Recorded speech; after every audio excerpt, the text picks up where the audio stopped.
논문이나 리서치를 하면 미국 명문대학 입학에 도움이 될까요?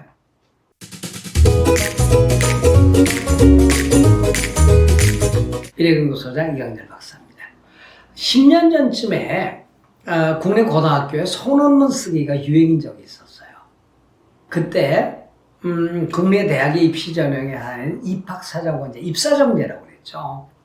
그래가지고 소논문 쓰기가 이렇게 바람이 불어서 강남에 있는 학원들마다, 입시학원들마다 소논문 써주기, 소논문 쓰기 지도가 아주 유행이었는데, 이게 뭐를 불러왔어요? 사교육을 불러왔고, 대리 논문 써주기가 유행하면서 정부에서 첫 해를 가했죠. 논문 쓰기 안 받아줘.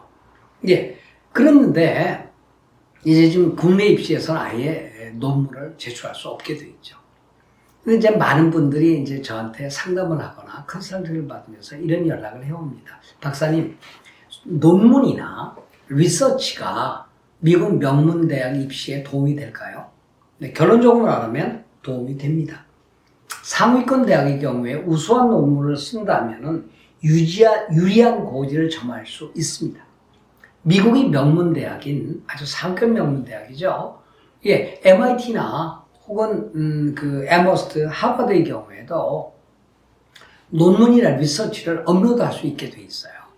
오늘은 여러분께 상위권 대학 중에 하나인 에머스트의 사례를 보여드리겠습니다. 기본적으로 제출할 First Year Application Material이 있고 여기서 Additional Material 추가 제출 자료를 낼 수 있다고 되어 있습니다. 고등학교 교육과정과는 별개로 이해되는 자연과학, 수학, 컴퓨터과학, 사회과학 또는 인문학 중에 중요한 연구에 참여한 학생들은 Amherst Writing Supplement의 Optional Research Question에 설명을 올릴 수 있다라고 되어 있죠. 그러니까 여러분들께서 그런 연구한 결과가 있다면 부가적 자료로 제출할 수 있다는 겁니다. 우수한 논문을 쓴 학생과 그냥 평범한 기록을 낸 학생과 대학은 어떻게 볼까요? 당연하죠. 우수한 논문을 쓴 학생을 뽑으려고 합니다. 그런데 국내 학생들이 쓴 논문의 수준은 어떨까요? 제가 논문을 보면요. 아니에요. 논문이 아닙니다. 이거는요, 리포트 수준도 아니고 그냥 아주 평범한 글들인데 이걸 논문으로 포장하려고 하는 사람들이 너무도 많아요. 많은 학생들로부터 논문에 대한 이야기를 들어보면 제가 보기에는 이 논문을 이해하고 있는 학생이 별로 없어요. 근데 또는 어쩌면 고등학교 선생님이 논문 지도를 했다고 했는데 이 선생님이 논문을 과연 써봤을까? 석사, 박사 논문이나 학술 논문을 써봤을까? 이런 궁금한 점이 드는 경우가 한두 번이 아니에요. 이게 논문인지 리포트인지 무슨 적당한 숙제인지를 모를 정도로 애매한 낮은 수준의 그 논문을 쓰는 경우는 많은데 일반적으로 논문은 대학원생 이상들이 씁니다. 학부생도 논문 쓰는 경우가 별로 없습니다. 한국의 경우에는 학부생들이 논문을 안 쓰죠. 근데 석사 이상의 논문을 쓸 때에도 일정한 형식과 내용과 를 갖춰야 합니다. 특히 형식은 굉장히 중요합니다. 학위 논문이건 혹은 학술 논문이건 간에 일정한 수준에 도달해야 되는 것은 물론이고요. 여기에 각주라든지 어떤 제목에 있어서 혹은 목차에 있어서 반드시 수준을 갖춰야 되는데 우리 학생들은 전혀 그렇지 못하고 있습니다.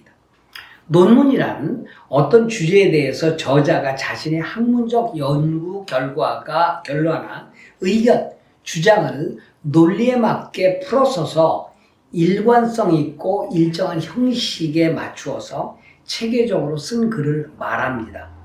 논문을 쓰기 위해서는 다음과 같은 계획을 세워야 하고 그 과정을 보면 다음과 같습니다. 첫 번째, 논문 연구 계획, 예비 계획서를 통해서 논문 연구에 대한 논리적 일관성을 유지하고 그 논문이 완성되었을 때 예상되는 내용 그리고 구체적인 조사 방법과 참고 자료의 규모 등을 생각해야 합니다. 즉 논문 예비 계획서에 포함되어야 될 것들은 첫 번째 연구의 필요성이고요.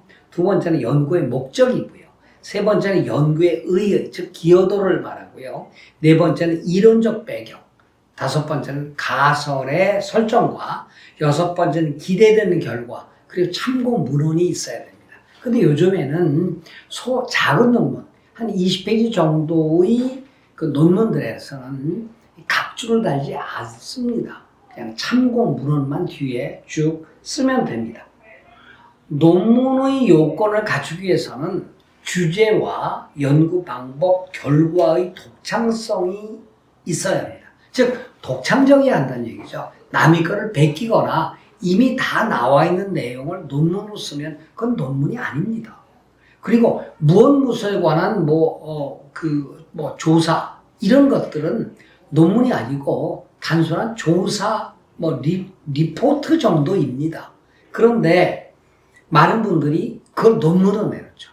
내용은 정확해야 되고 논문의 구조와 연구가 치밀어야 되고 연구의 방법과 결과가 윤리적이에요.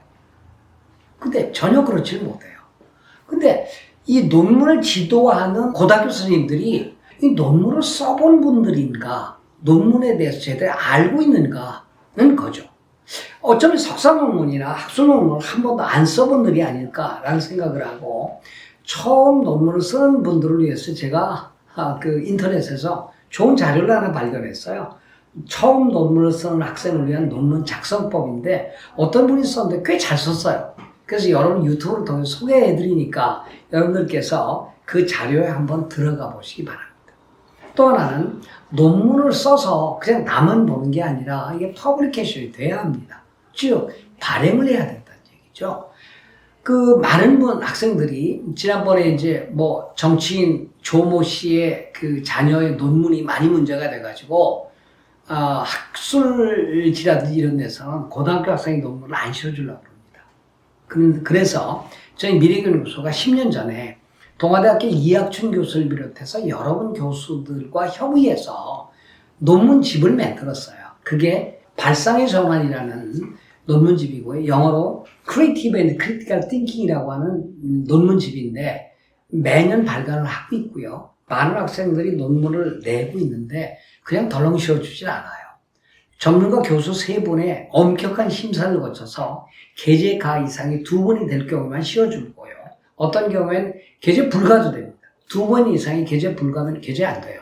또한 수정 후 재심사 혹은 수정 후 게재가 나왔을 경우에 거기에 맞게 고치면 논문을 실어줍니다. 그래서 여러분들께서 journalsist.org 여기 한번 들어가셔서 11호 논문집까지 발간이 됐으니까 한번 보시기 바랍니다. 그리고요, 금년에도 12호 논문집을 공부를 하고 있습니다.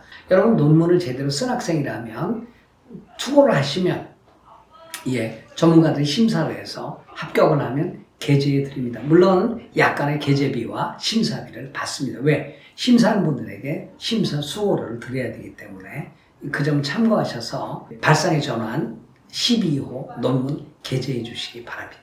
고맙습니다. 안녕히 계십시오.